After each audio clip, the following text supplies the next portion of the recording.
Big C. This is Charlton and Big C Sports coming to you worldwide on the iHeartRadio network, the number one network in the United States of America. And Big C Sports has been voted the number one sports show in the universe, according to Big C and them good old boys down south. I want to say bienvenidos to all of our listeners in Latin America, also across the pond in London, England, as well as Paris, France. I do want to say today is a beautiful day to say hello to Canada. I think you have one more team that's ready for the Stanley Cup if Ottawa can get in. But there's no one I love more, you good old boys down south in the land of the free, in the home of the brave. Big C, how's it going for you good old boys? Well, Charlton, we're doing okay. We got the Predators hunting. For the first time in their franchise history, they're going to the Stanley Cup, Charlton. So the South has risen once again when you look at it from a sports perspective. And not only that, Charlton, their head coach is the first American-born head coach in hockey to take 3 different NHL teams to the Lord Stanley's Cup. Oh, that's amazing. That's very good news for our people up north in Canada. See, Big C, I told you there'd be a lot of good things happening by us singing their national anthem. Now they got some good things happening up in Canada for them good old boys. I do want to say today is a beautiful day. We have so many things going on.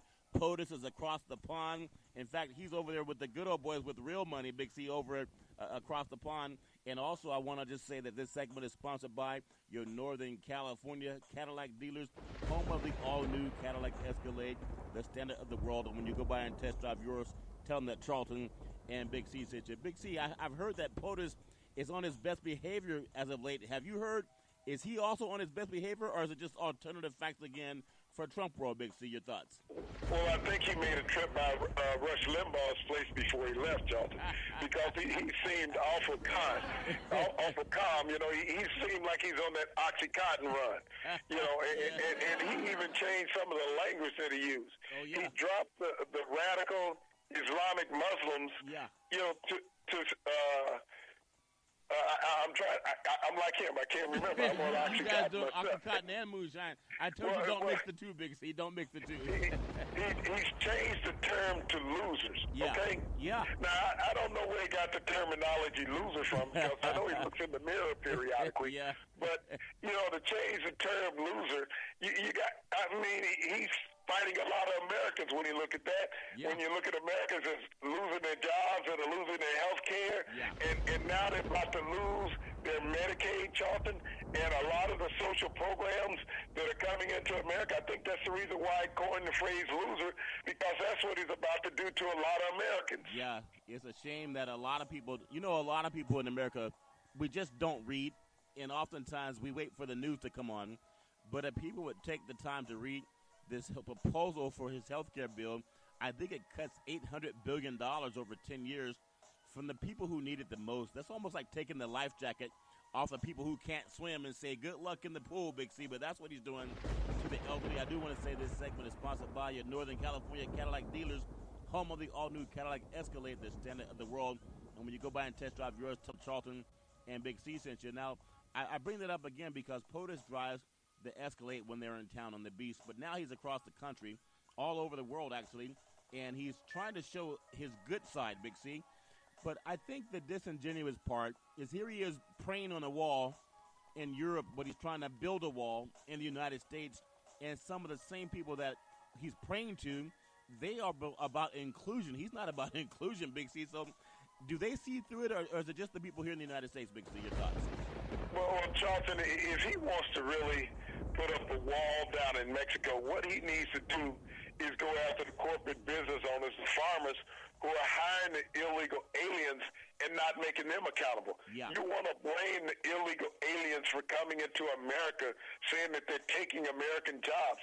But it's Americans who are hiring them, Charlton. I think that's an oxymoron. Yeah. When you think about it, they can't get a job unless an American hires them. Yeah. So who's the one breaking the law? Yeah. Is it the American hiring them, or is it them coming into the country?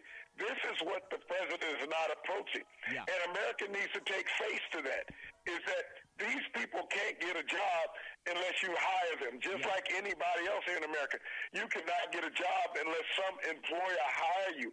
And so as long as you don't fine and put tax burdens on those individuals hiring the illegals, they're going to continue to do it. But yet you're blaming these people who are coming over doing the labor. Yeah. You know, I don't see Americans lining up to clean toilets, and I'm not knocking anybody for a job. Right. I don't see them lining up to pick oranges in Florida, strawberries in California, onions in Georgia.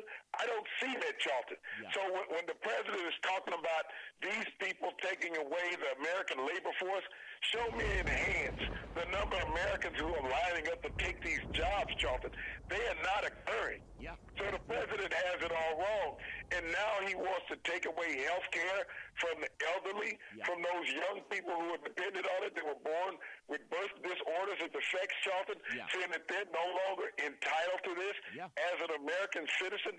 The president needs to look at America, because the people he's going after and cutting these programs, Charlton, are the base of people who voted for him. Yeah. All of those intelligent people that were devoid of knowledge that are telling him now, you can't do this to us, and he said, too late. Yeah, too late now. I think they call the lemon law in California, where you can buy something back if it's bad, but also if you go past the time that you can turn it in, you just got to keep it. Unfortunately, a lot of people are in for a rude awakening. I don't think the Senate's going to pass this, because they would all be signing their own walking papers too, Big C.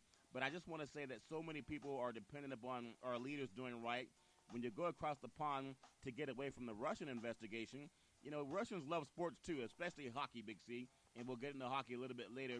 But there's still some investigations where they've actually tied the Trump campaign to Russia. It's amazing that he happened to be out of the country when they brought that forward, Big C. Your thoughts? Well, you know, this investigation is never going to go away, Charlton, until he goes away. Yeah.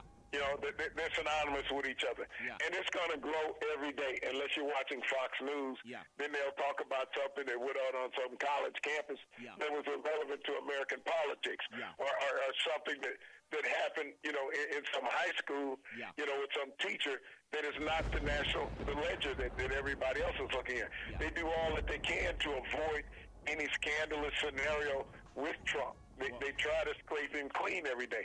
But, you know, what the president and his cabinet and his campaign has done to America is a total embarrassment.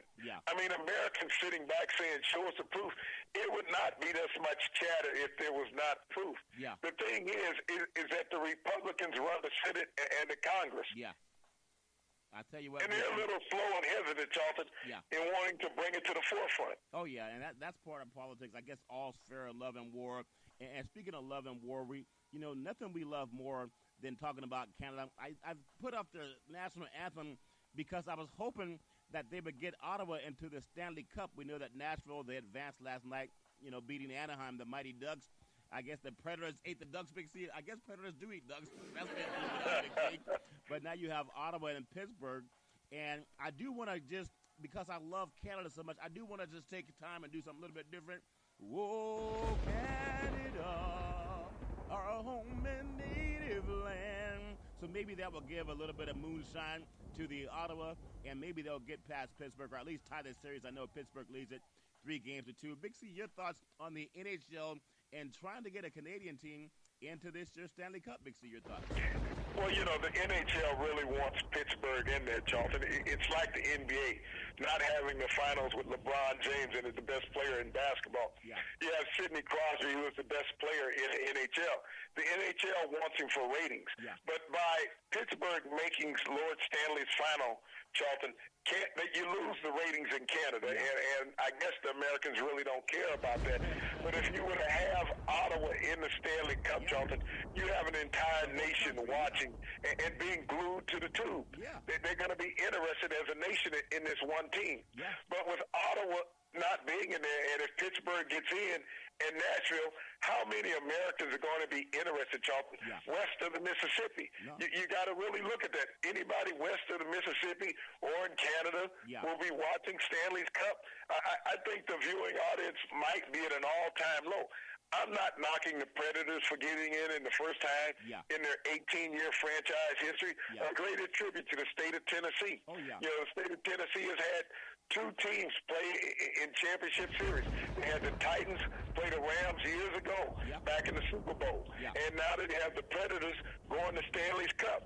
You know, you think about a state that had no professional organization some 20 years ago, Charlton. Wow. Now they've competed twice in you know, the national championship games of their professional sport. Yeah. So this has been a great tribute to that state. Yeah. But, you know, television looks at it, especially the broadcast companies, as payback. Yeah. You know, when you don't fulfill your contractual agreement, you know, it's like when that series doesn't go 7 games, all of a sudden you got add-ons to your advertisers because you didn't give them the value of the 7 games that you sold them, Jonathan. But, you know, I just look at the viewing audience that I don't think it will be there for the Stanley Cup west of the Mississippi. Big C, that's great knowledge there. And again, you bring up the whole country of Canada, which is a great country. I love Canada. They take care of their people. They have national health care. When you contrast that to what Trump is trying to do, it's just a shame. We're a bigger country. We're more powerful, more populated, more wealthy, but we want to put the elderly and the poor people, I guess we want to ship them off to some never land, and maybe that's what Trump is praying for, that people wouldn't read between the lines and read the fine print. But I also want to touch on a little bit of what's happening in the NFL. And before we even go there, you know, some sad news today in NFL land. Former Hall of Famer Cortez Kennedy passed away at 48. I guess they found him deceased in Orlando, Big C. Just an incredible football player, but a young man. 48 is just way too young. And I don't know what happened, Big C, but your thoughts on what's happening with Cortez Kennedy.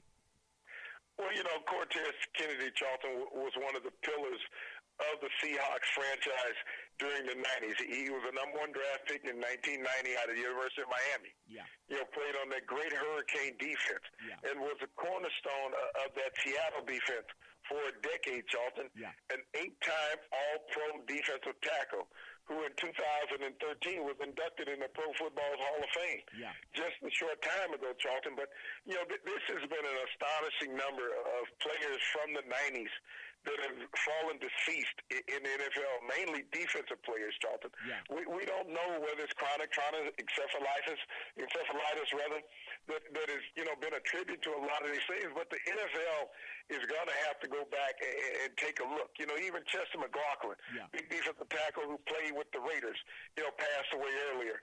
You know, so, you know, this is something that the NFL is going to have to do a serious study on. Yeah. You know, a case study on bodily trauma to the NFL players, because when you look at the decade of the 90s and how many players in the early 2000s, Charlton, how many players have become deceased, you know, whether taking their own lives or just through, you know, allegedly natural causes. Yeah. It's an undaunting number.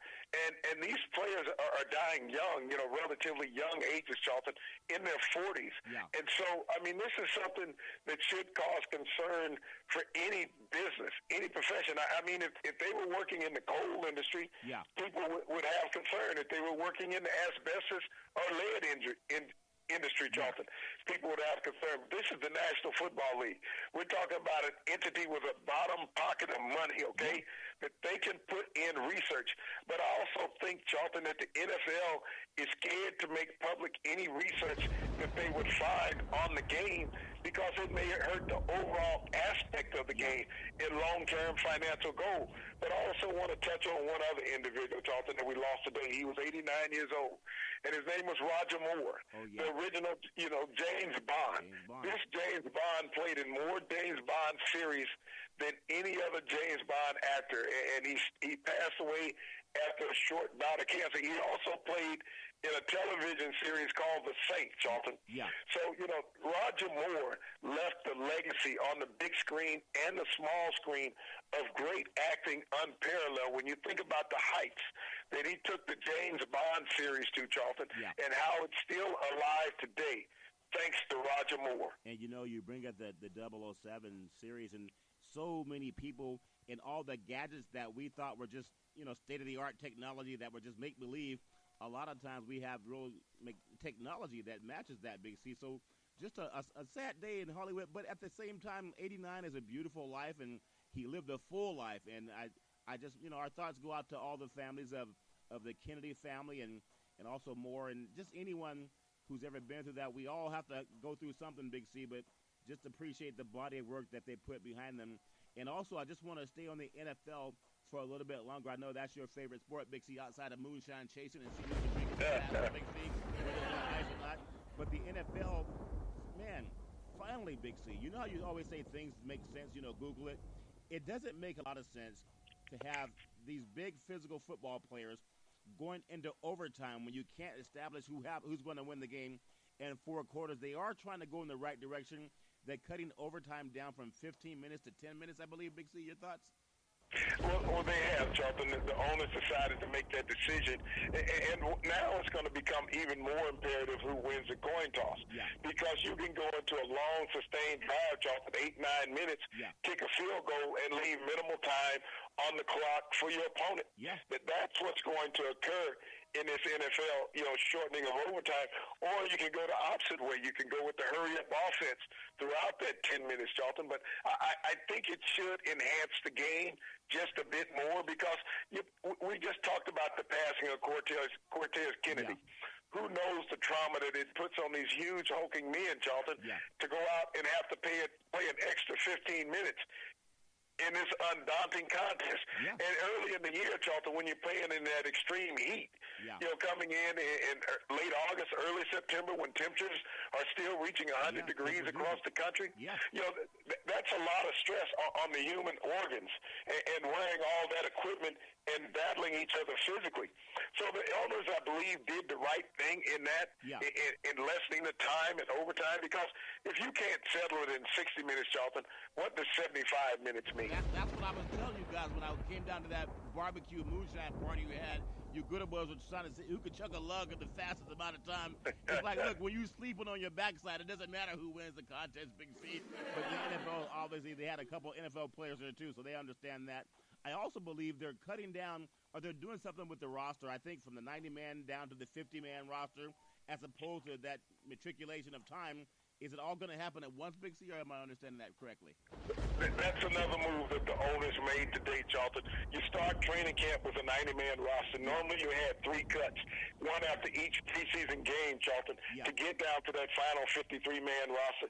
Now all the teams, Charlton, do not have to make that final cut until after that last preseason game. So they're allowing all the teams to carry the 90 players throughout the entire preseason to get a better evaluation of everybody in training camp.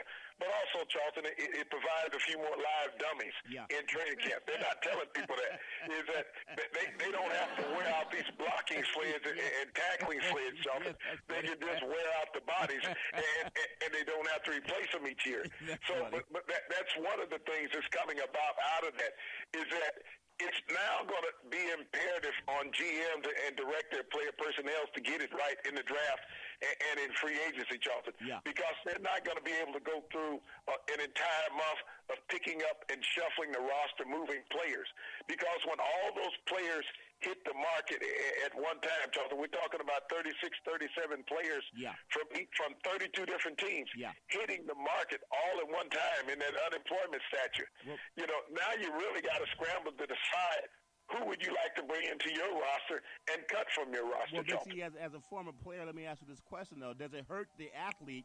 Because if you get cut early, at least you know that other teams also know that you're available. That gives them a chance to bring you in and try you out and see if you can make that roster. If you have so many guys that are available in that 1 week, I mean, is that going to help or going to hurt players, in your thoughts, Big C, in making another team? It's going to hurt players from potentially landing a job on another roster, Charlton. But the thing that I bring from it the most, that I fear from it the most, that in preseason now is that you'll have players playing all out more, okay? And it's going to be a lot more catastrophic injuries in preseason, because you're going to have these players that are desperate to make a roster and go out and make an unnecessary hit on someone, Charlton, take a chance, and may cause an injury that will knock somebody out for the season. That's the thing thing that I worry about it when a player say, this is a do-or-die game for me. This is game 4 of the preseason, and I'm still not settled with a roster spot. I got to go out and make that play to make the organization look at me. Yeah. And do they take an unnecessary shot on an opposing player that may cause an injury? Yeah. These are the things that concern me, because desperate time creates desperate measures. Oh, yeah. And that's what happens, Charlton, when you keep players around an extra 3 weeks that don't know whether they're going to make the team or not. So they're going to do some things either in a game or in a practice setting that's going to put another player in jeopardy. Well, let me ask you, Big C. Damari Smith, the NFL Players Association president, obviously he's supposed to look out for the well-being of the players, like the former, Upshaw, who never really did much for the players. But I can see the ownership wanting this new rule, but I don't see the NFLPA saying this is okay for the athletes. And you just stated that there are going to be people that maybe won't get picked up because there's no time for them to get to another camp and get evaluated and try it out. So does that seem like the NFL Players Association would be going against the NFL owners in this new rule, Big C? Your thoughts? I think this has as much to do with the veterans also, Charlton, because so many of them are being supplanted by younger players. Yeah. Is that a veteran comes in, he knows the system. Yeah, he knows what's expected from NFL prep in training camp, okay? Yeah. A lot of young players don't understand that.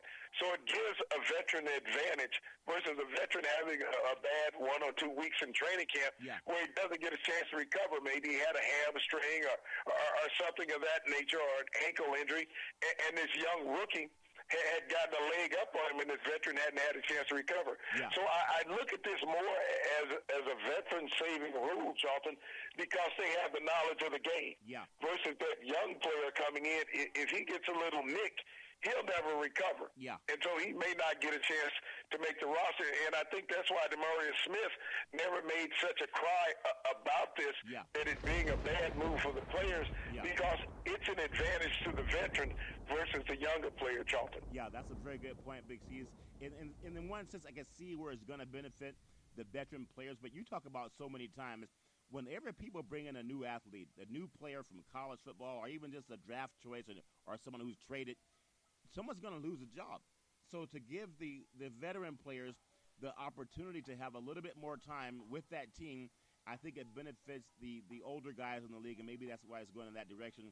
And speaking of benefiting players in the league, we look at the Oakland Raiders. It's kind of even hard to say Oakland Raiders knowing they're going to Las Vegas now.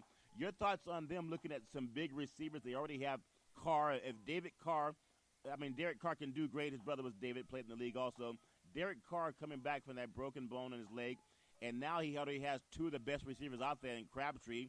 And then he has another big guy they're looking at, too. Are they trying to get away from the running game, Big C? Your thoughts? Well, Charlton, I think the running game is always going to be an integral part of what the Raiders do.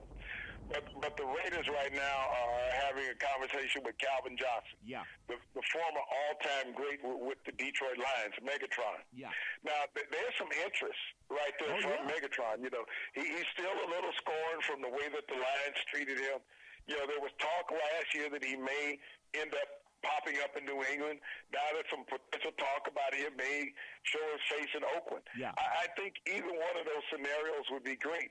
When he's looking at David Carr, who's kind of established himself as a quarterback in the NFL, Charlton, one of the young guns who can get the ball to receiver. Yeah. Now, you think about the receiving core that they have already. Yeah. You have Crabtree. I believe the kid is Cooper out of Alabama that they have. Cooper, yeah. Yeah, the tight end position is solidified. Yeah. Now, you bring Megatron in.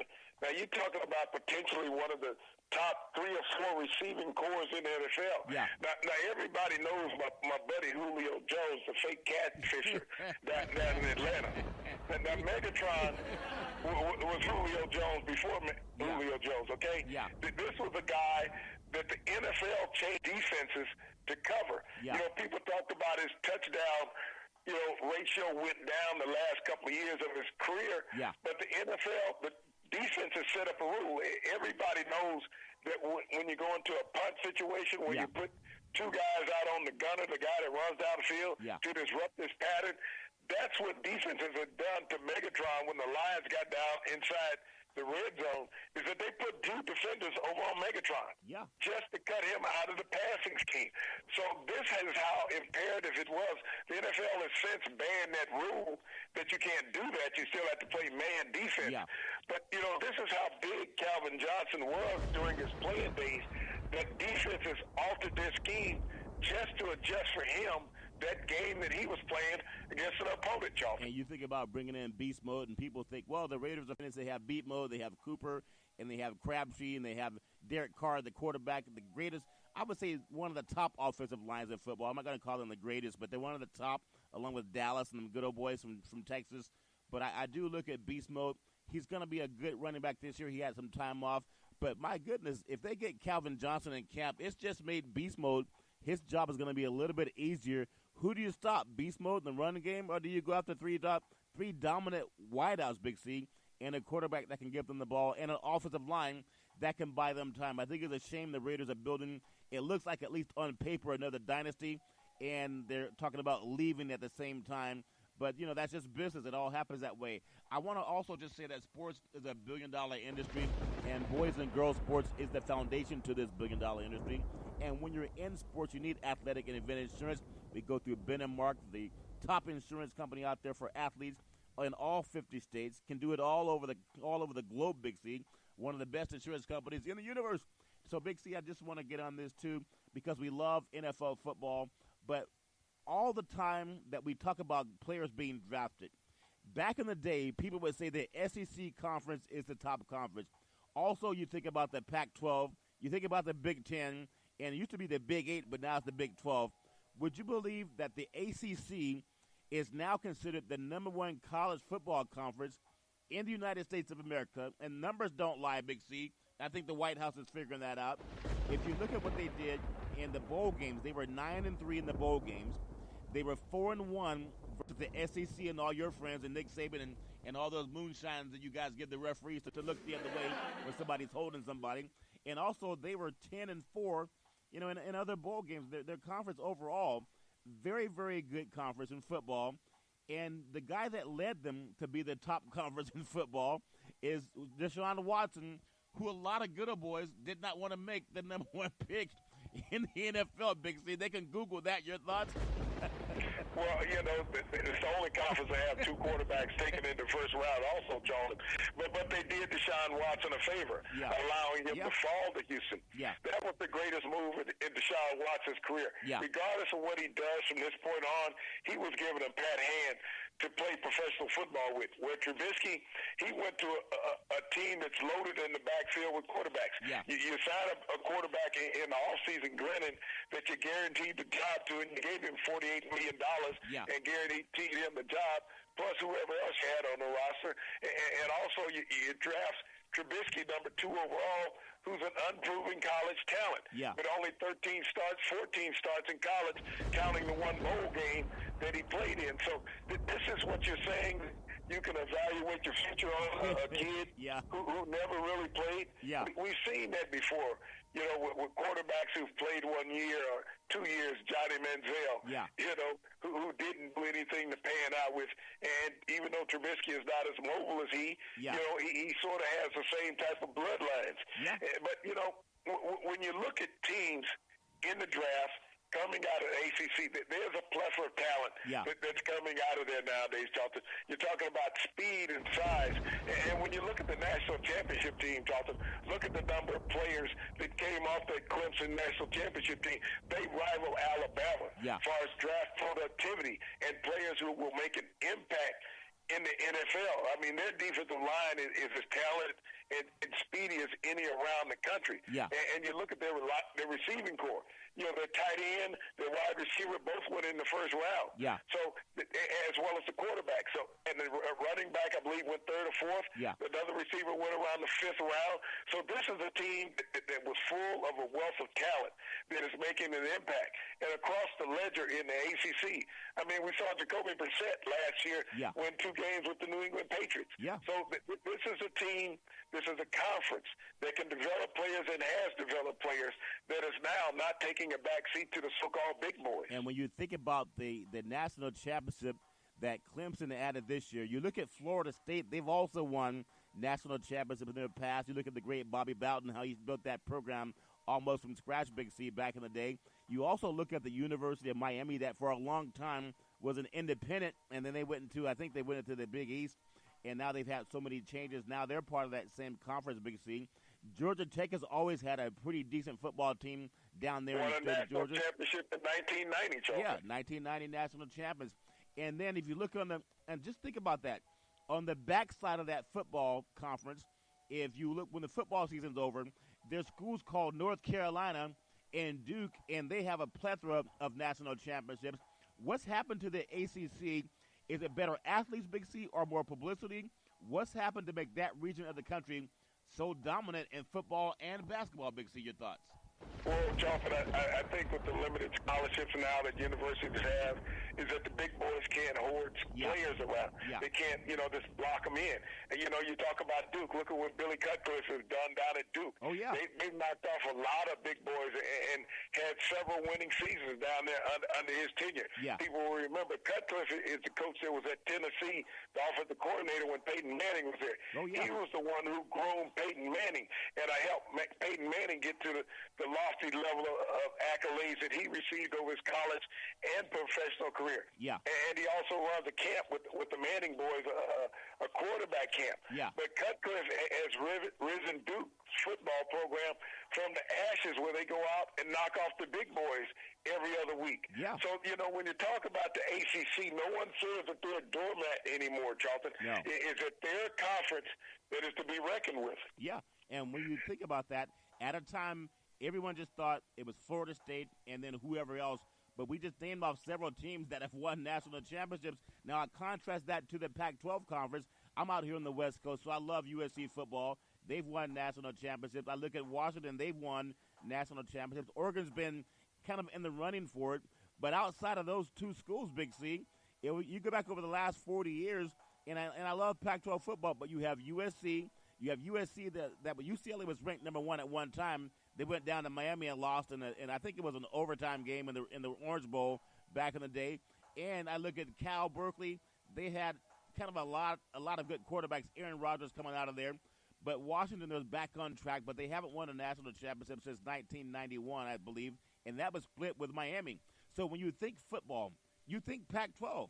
But we just named only USC and Washington has won national championships. Colorado won one, but they were part of the Big Eight at that time. But you can add them into that. Say 3 teams over the last 30 years have won a national championship from the Pac-12. You look at the ACC, you have Clemson, you have Florida State, you have Miami, you have Georgia Tech. You have 4 schools that have won national championships in a basketball conference, Big C. Your thoughts and perceptions?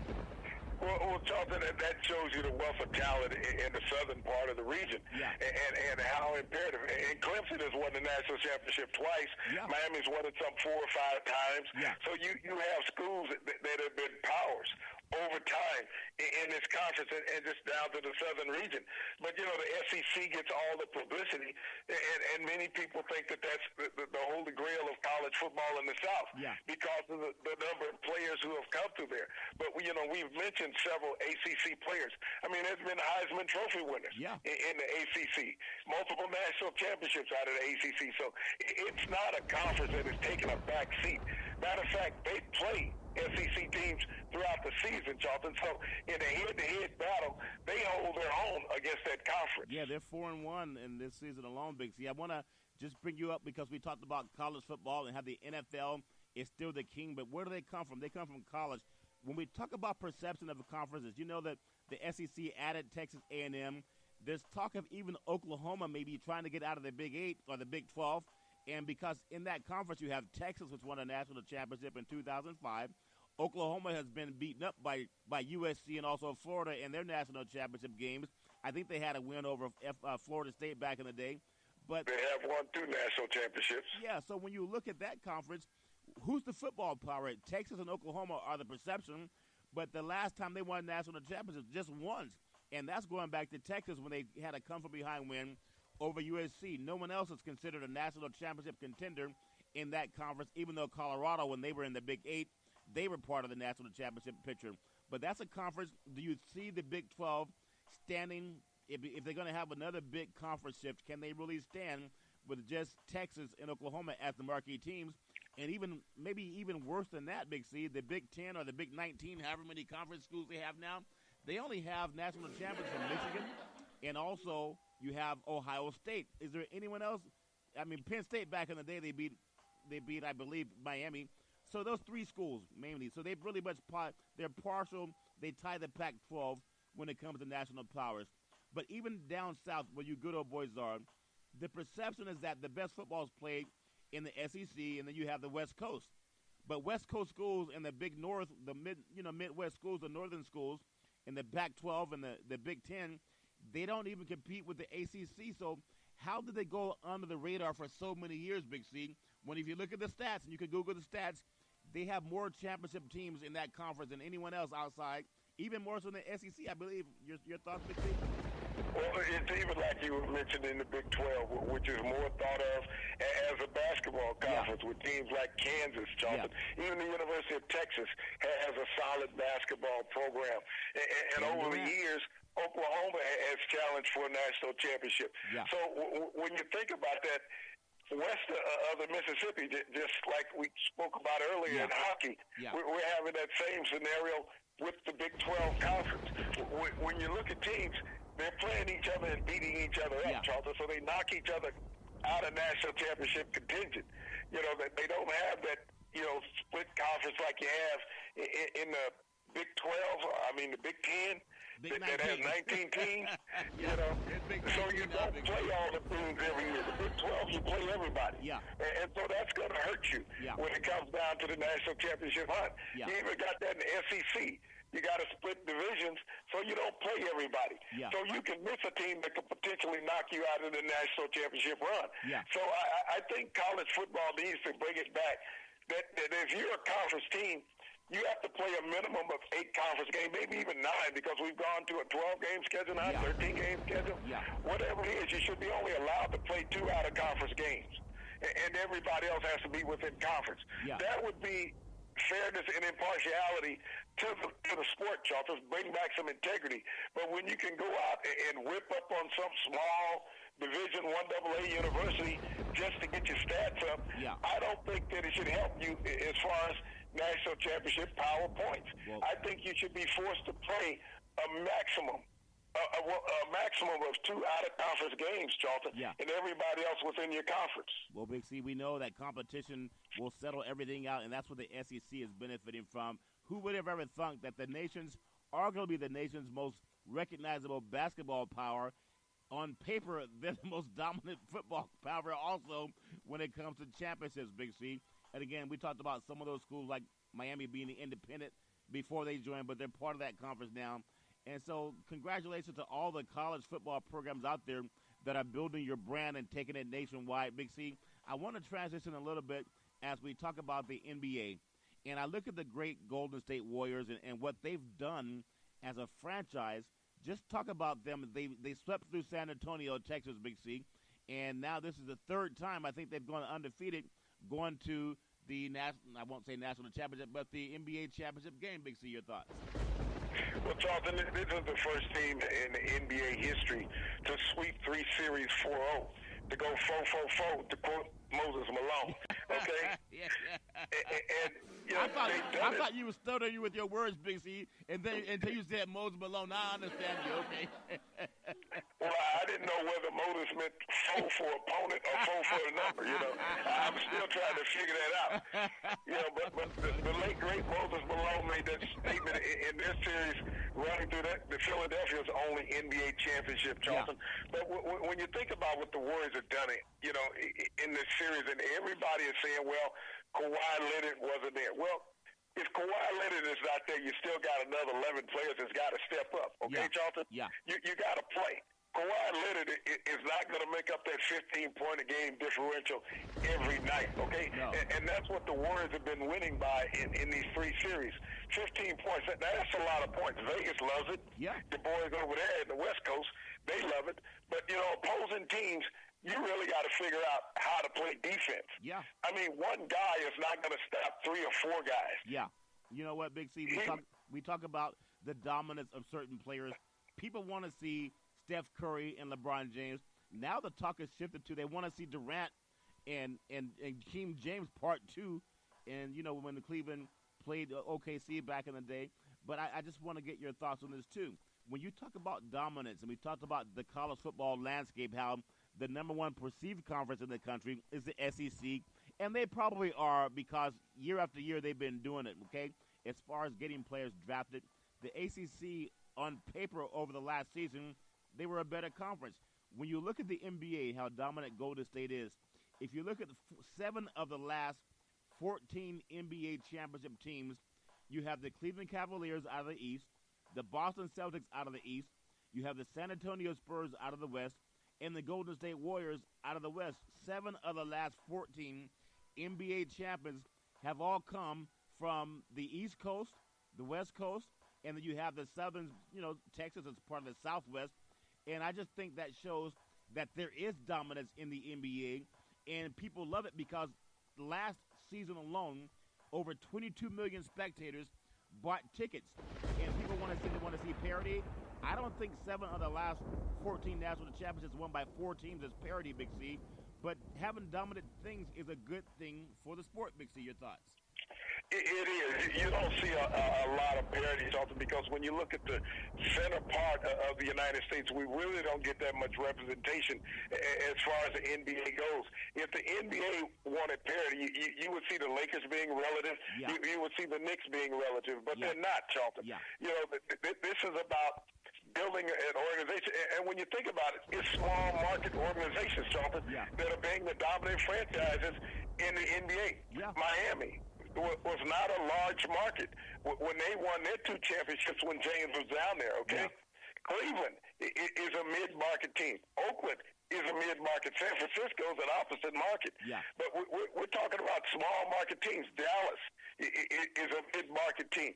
The major market teams are unimportant. They're irrelevant in the landscape of the NBA when you look at it as a whole, because they are not productive.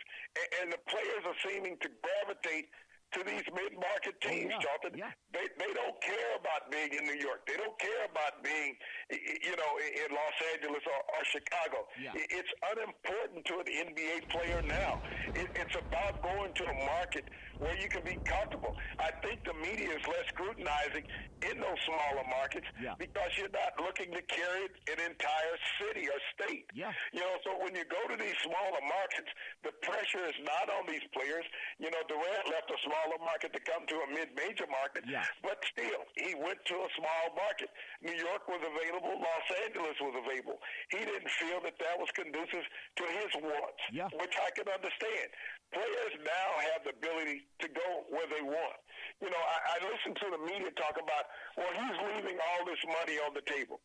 Damn, if I'm making $25 million, does an extra $12 million really make that much a difference at the end of the day? Be realistic. You're going to another tax bracket. If you can't function on $25 million in a season, you can't function on $37 million, John. Hey, well, there's a lot of guys that make the difference down in Las Vegas, Big C. They blow through $25 million in 1 year. But I just want to bring up this point, too, because I love the fact that you brought up the Lakers are a relevant franchise. Over the last couple of seasons, not relevant when it comes to the playoffs. The New York Knicks, the last time they had a chance to win a championship, I think Patrick Ewing was still blocking shots, Big C, and they lost their series to Houston back in the day. Well, Hakeem Olajuwon up against Patrick Ewing. And I look at Boston, obviously they're always going to be relevant because of the championships, under Russell, 11 championships. Cleveland really is kind of a wasteland when it came to basketball, prior to LeBron helping them snap, I think, a 54 or 64-year losing streak as far as not winning a championship for that city. But it's not a sexy city compared to L.A. or New York or Boston. And then San Antonio, like you're saying, that's a small market team. The people are so down to earth in San Antonio, Texas. That's nowhere near the hustle and bustle of New York or Los Angeles or even San Francisco or Chicago for that matter. But they put together great franchises, great organizations, and it's great to see that happening. Big C, I just want to get your thoughts. I really love the class shown last night by the Golden State Warriors, in particular Steph Curry, down in San Antonio. Now, we know Ginobili's been a great player for the NBA, European player. Got a standing ovation when he walked off the court with just about 4 minutes to play in the game. Now, Steph Curry at the free throw line took the time to even clap and cheer and give Ginobili, Ginobili an ovation. Now, some people maybe would or would not do that. I just think that speaks to the class of Ginobili and the respect that Curry has, as well as everybody else, that they'll take the time to even stop shooting a free throw to cheer for a player that you're trying to beat, Big C. Your thoughts on Ginobili, what he means to the NBA, and how so many people respect him, Big C, your thoughts. Well, Charlton, that just goes to the brotherhood of a professional sport. Yeah. Is that you might be combatants, come game time, but you're in the same fraternity all the other time, Charlton. Yeah. And so paying homage to the great Manu Ginobili, who has been around and been an ambassador for the NBA as well as world basketball, coming from Argentina. Yeah. They were one of the early teams to knock off the U.S. team in the Olympics to set a precedent that the U.S. were not as strong in doing what they should do properly as far as dominating basketball. Yeah. But he's been a mainstay in San Antonio for almost 2 decades, Charlton. Been a member of that 5 championship run and been a great leader within the organization. Yeah. Here's a guy who never took the night off when he wasn't hurt, Charlton. He played all out every game. And when you think about some of the crisp, tremendous passes that he has made over his career, I think about the passes that he's made even more than the jump shots, because some of the assists that he's made, you look at it and say, how did he make that pass? Yeah. But, being a student of the game, being a foreigner coming to America, having to learn the language, having to learn the nuances of the American game versus the European game, Charlton, and making that adaptation and making San Antonio his home. Yeah. And making these people proud of the San Antonio Spurs. He is as much of that organization as Greg Popovich has been to that organization, Charlton, over the past couple of decades. Now, he probably is going to be the last piece of that. We don't know if Tony Parker is going to return. Yeah. But Manu Ginobili, went out with class, dignity, and a gentleman last night. And I really appreciate Popovich for starting him in that game, Charlton, allowing him to get the beginning of the game ovation, and then taking him out of the game, Charlton, to allow him to get that standing ovation while there was still time on the clock to let the fans and the players and the opposing players show their appreciation and respect for this great human being, Charlton. And you think about that great song Madonna sang. It wasn't about Ginobili, but when she's saying, "Don't cry for me, Argentina." I mean, she's singing better than I do. Charlton. Yeah. We really got to stop this. We either got to get you or we can stop you from singing altogether. Hey, I'm trying to just pay homage to the great Madonna also when she's saying, "Don't cry for me, Argentina." Just appreciate, we talk about NBA basketball and world championships. We know as far as universal players, I just like the class that they showed last night. Because that you think about when the season began, a lot of the media wanted to talk about, Russell Westbrook and Durant. Did they not like each other? Were they going to argue or even punch each other? And all that garbage, Big C. Now that that's out of the way, to have players speak for themselves by showing class and appreciation and by giving a standing ovation to someone that they're competing against, I just think that speaks well for the NBA, and I love seeing that. As we get ready to close out this program, Big C, we know the Boston Celtics and the Cleveland Cavaliers will be playing tonight, a game that Cleveland should win. LeBron came under a lot of criticism for not performing, in the last game they played. I don't think he'll have a back-to-back flat tire. Big C, your thoughts?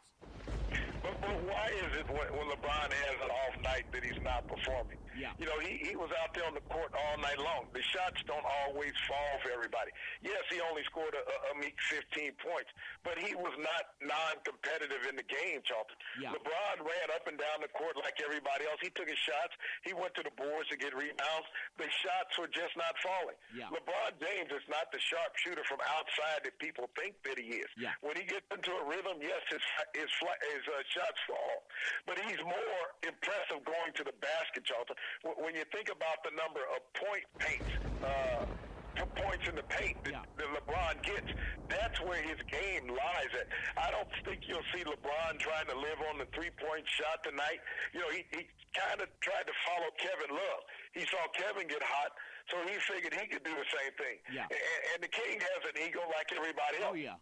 But the King will be focused tonight. You will see the King playing bully ball. Yeah. He will go to the rim, Charlton. He will end up on the foul line.